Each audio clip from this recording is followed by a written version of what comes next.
Magandang araw mga kaibigan. Pag-usapan natin itong post ni Kipi Chu. Tungkol ito sa application ni Secretary Boying Rimulya bilang ombudsman. Okay. Isinare niya ang post ng balita. Manila Bulletin ito. Ito tungkol sa clearance. Ito. Pinagsumiti ng Korte Suprema ang mga aplikante sa pagka-ombudsman na sina Department of Justice Secretary Jesus Crispin Rimulya at Philippine Charity Sweepstakes Office Chair Felix Reyes ng clearance sa pending cases na nakahain laban sa kanila. Okay? So,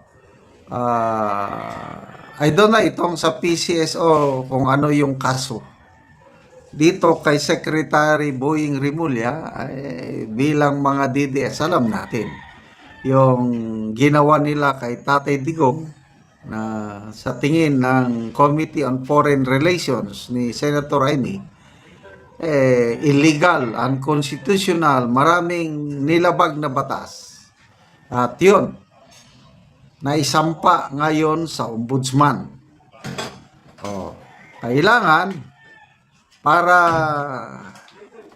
ma-consider siya na nominee para maisama siya sa shortlist ng Judicial and Bar Council para pagpilian ng Pangulo, dapat makakuha siya ng ombudsman clearance.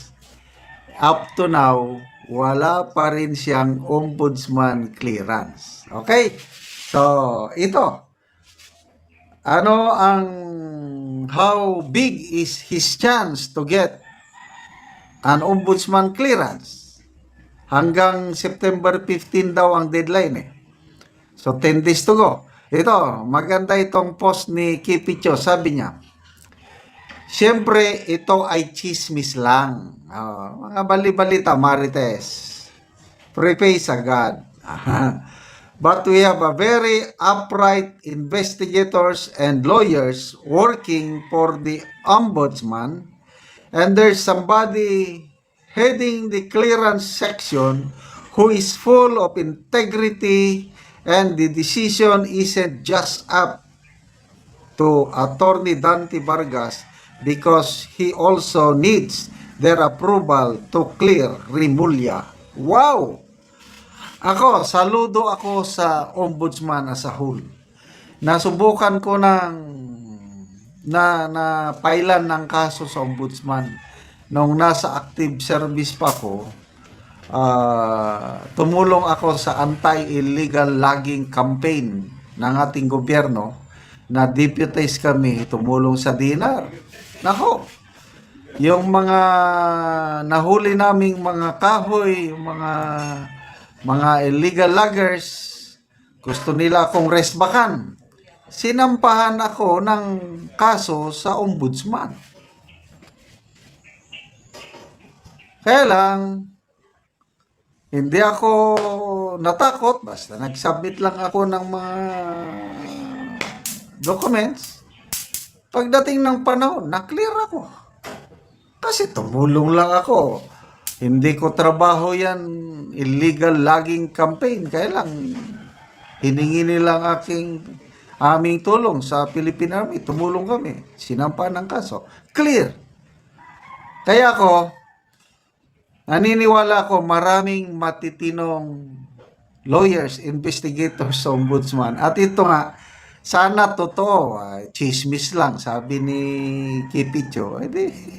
Pag-usapan lang natin, very upright ang head sa clearance division.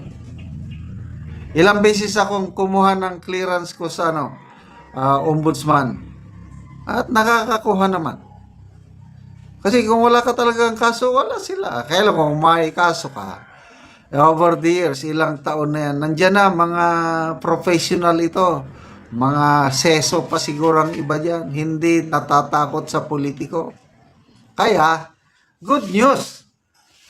Kahit gustuhin man ng acting ombudsman, na bigyan ng clearance, kung ayaw ng division chief o clearance chief, anong magagawa ng ano?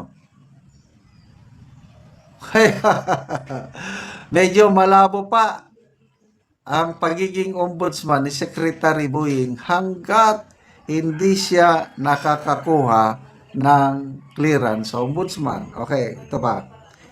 There is probably, sabi ni Kitty Achua, there is probably a power play happening inside the ombudsman now.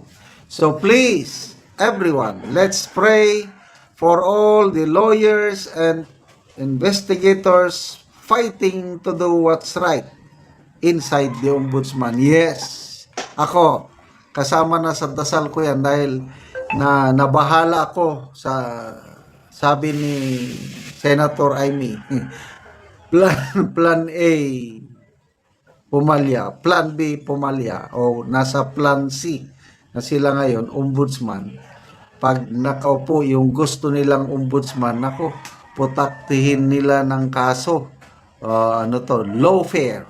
Law warfare. Kasuhan nila ng kasuhan si BP Sara hanggang mapakulong nila before 2027. And in that way, mawala na si BP Sara sa landas nila papuntang Malacanang sa 2028. So, dasal. Magdasal po tayo na ang mga lawyers, investigators, magkaroon ng prinsipyo ng katatagan ng law. Of course, kasama na rin ang acting ombudsman. Do what is right. Sabi nga ni Senator Amy, kung nandyan na yung sohol, ang galing talaga itong banat ni Senator Amy. Kung nandyan na yung sohol, itaas mo ang iyong dalawang kamay, ganyan. Tapos sabihin mo, hindi ko kayang tanggapin. Di ko kayang tanggapin ang inyong mga sohol sa akin. Na na na na na na na na na. Maganda yun ha. Hindi ko kayang tanggapin. Okay, so magbasa tayo sa mga comments. Comments. J. Rain, sabi niya, for sure we need to be vigilant about this because as we can see, they can move a mountain just to get done what needs to be done. Rochelle Atabelo, if he's got delicadeza, don't apply. Oo nga. Antonia Pernio, not qualified. Period. Karen Akot, abuse of power. Aidem Nagilana, oh God, please hear our prayer. No evil in the ombudsman, please. Jenny Enriquez, dear Lord, please intervene to put only principled ombudsman. Please, please. Last bastion natin ng democracy, fairness, and good governance ang ombudsman. Okay, salamat mga kaibigan sa inyong pagsubaybay sa ating channel.